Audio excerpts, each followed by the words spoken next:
নমস্কার বন্ধুরা, আমি রাখি। আশা করি আপনারা সবাই ভালো আছেন। আমিও ভালো আছি, কিন্তু আমার শরীরটা একটু খারাপ। তা গলার ভয়েসটা শুনে বুঝতেই পারছেন।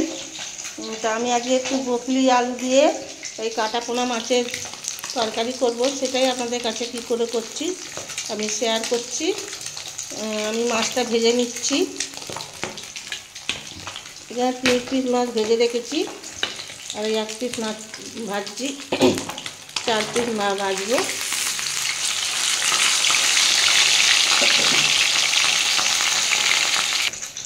দেখুন বন্ধুরা, আমার এই মাছটা ভাজা হয়ে গেছে, আমি তুলে নেব।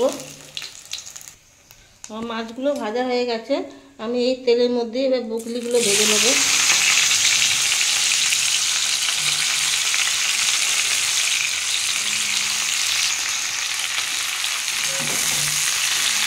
বন্ধুরা, এই বকলিগুলো লাল লাল করে ভেজে নেব।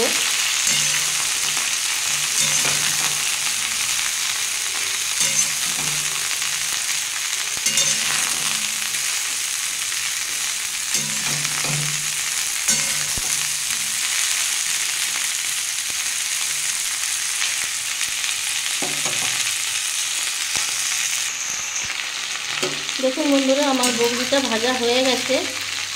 আমি এবার এই বকলিটা তুলে নেব একটা বাটিতে।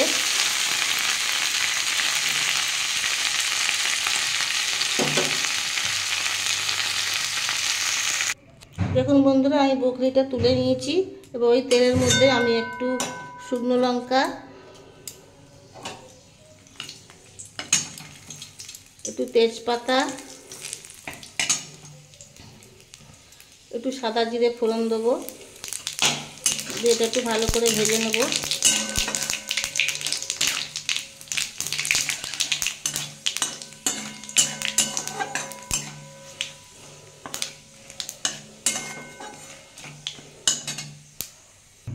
দেখুন বন্ধুরা, আমার ফোড়নটা ভাজা হয়ে গেছে। আমি এর মধ্যে আলু দিয়ে দেবো। পেঁয়াজ টমেটোটাও একসাথে দিয়ে দেবো। দিয়ে বন্ধুরা এটাকে একটু ভালো করে ভাজতে হবে। তা আমি একটু চাপা দিয়ে দেবো। 5 মিনিটের জন্য একটু চাপা দিয়ে দেবো। 5 মিনিট পরে বন্ধুরা ফিরে আসছি। দেখুন বন্ধুরা, আমি 5 মিনিট পরে ফিরে আসলাম। আমার আলুটা ভাজা হয়ে গেছে, এবং টমেটোটাও গলে গেছে, এবং পেঁয়াজটাও ভাজা হয়ে গেছে।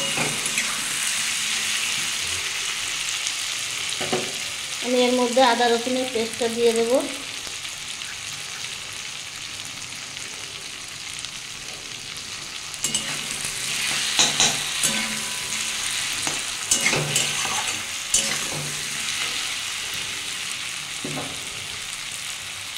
এবার গুঁড়ো মশলাগুলো দিয়ে দেবো।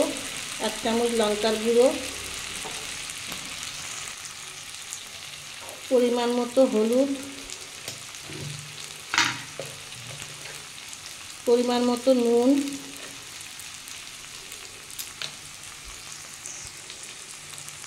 সামান্য চিনি,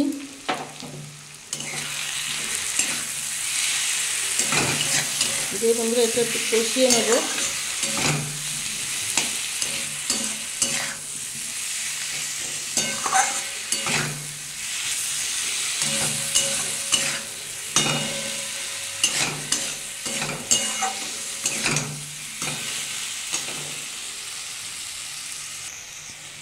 বন্ধুরা, আমি এর মধ্যে কড়াইশুঁটি বেটে রেখেছিলাম, সেই কড়াইশুঁটির বাটাটাও দিয়ে দেবো। এটা আপনাদের মিক্সিতে বাটাটা দেখাইনি। এটা দিয়ে বন্ধুরা ভালো করে কষে নিতে হবে।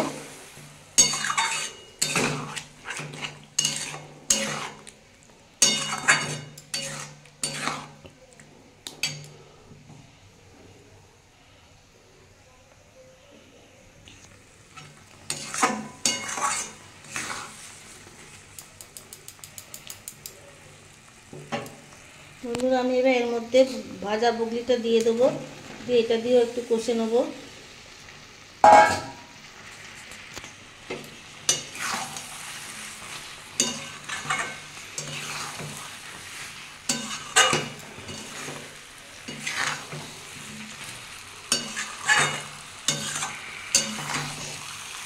এটা ভালো করে একটু কষে নিতে হবে, নাহলে মশলাটার গন্ধ ছাড়বে।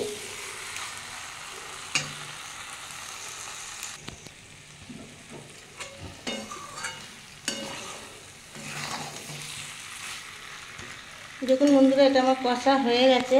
আমি এবার যে কড়াইশুঁটি বেটে রেখেছিলাম তার মধ্যে অনেকটাই লেগেছিলো, সেই বাটি ধোয়া জলটা দিয়ে দেবো এর মধ্যে।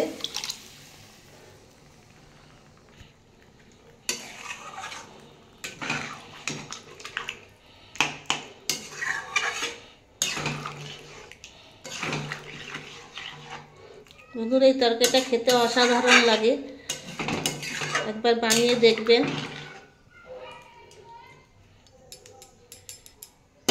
টমেটো সেদ্ধ হওয়ার জন্য 10 মিনিটের জন্য চাপা দিয়ে দেবো। 10 মিনিট পরে ফিরে আসছি। দেখুন বন্ধুরা, আমি 10 মিনিট পরে ফিরে আসলাম।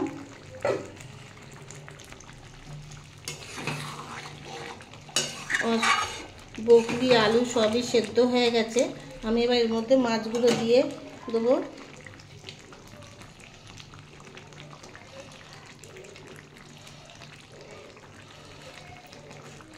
দিয়ে আর একটু কিছুক্ষণ ফুটিয়ে নেব।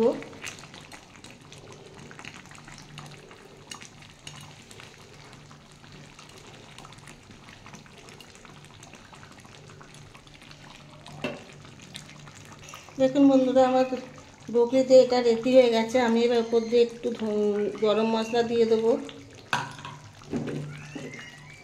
আর ধনে পাতা দিয়ে দেবো।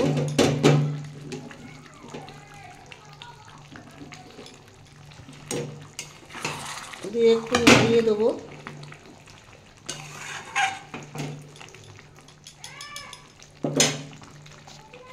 কিছুক্ষণের জন্য একটা রেস্টে রাখবো চাপা দিয়ে, তারপর সার্ভ করে দেখাচ্ছি। দেখুন বন্ধুরা, আমার বকলি দিয়ে আলু দিয়ে কাটা পোনা মাছের ঝাল রেসিপিটা রেডি হয়ে গেছে। যদি কোনো বন্ধু নতুন বন্ধুর রেসিপিটা ভালো লেগে থাকে তাহলে আমার চ্যানেলটা সাবস্ক্রাইব করে পাশে থাকবেন। আর পুরনো বন্ধুদের অনেক অনেক ভালোবাসা জানিয়ে, নতুন পুরনো সবাইকে অনেক অনেক ভালোবাসা জানিয়ে আমি আমার ভিডিও রেসিপিটা এখানেই শেষ করলাম। দেখা হবে একটা অন্য ভিডিওতে।